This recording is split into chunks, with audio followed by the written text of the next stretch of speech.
Hi Girish ಮಾತಾಡ್ತಾ ಇರೋದು.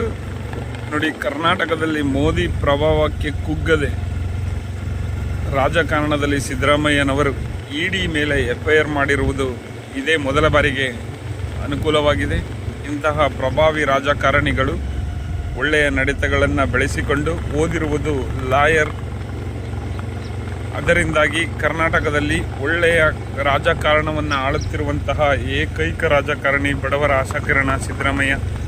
ನಾಳೆ ಅವರ ಬೃಹತ್ ಸಮಾವೇಶ ಮೈಸೂರಿನಲ್ಲಿದೆ. ಎಲ್ಲ ವರ್ಗದವರು ಜೊತೆಗೂಡಿ ಬಂದು ಕಾರ್ಯಕ್ರಮ ಯಶಸ್ವಿಗೊಳಿಸಿ ಅನ್ಯಾಯದ ಪರ ಹೋರಾಡೋಣ, ಸತ್ಯದ ಪರ ನಿಲ್ಲೋಣ. ಎಲ್ಲರಿಗೂ ಹೇಳುತ್ತಿರುವುದು ಇಷ್ಟೇ, ಕರ್ನಾಟಕದಲ್ಲಿ ಸಿದ್ದರಾಮಯ್ಯನವರ ಶಕ್ತಿ ಪ್ರಭಾವವನ್ನು ಕುಗ್ಗಿಸುವುದು ವಿರೋಧ ಪಕ್ಷಗಳಿಗಿದೆ. ಆದರೆ ಸತ್ಯವನ್ನೇ ನಡೆದುಕೊಂಡು ಉತ್ತಮ ರಾಜಕಾರಣ ಮಾಡುತ್ತಿರುವ ಸಿದ್ದರಾಮಯ್ಯ